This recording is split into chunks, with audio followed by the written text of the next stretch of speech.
И слабите хора ще правим една обикновена гледна.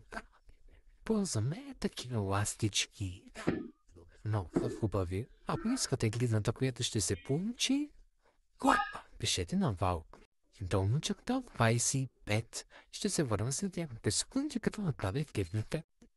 И ето гледната, тя е малко, но так хубаво се получи. Ако искате, пишете и на мене и аз правя поръчки също. Обаче, ги давам на Валк долна черта 25. Да, може ги оправи една такава гледна понеже е малка,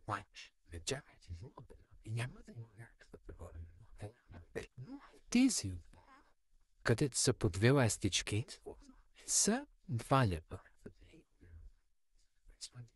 Ако ви харесва, пишете. Да.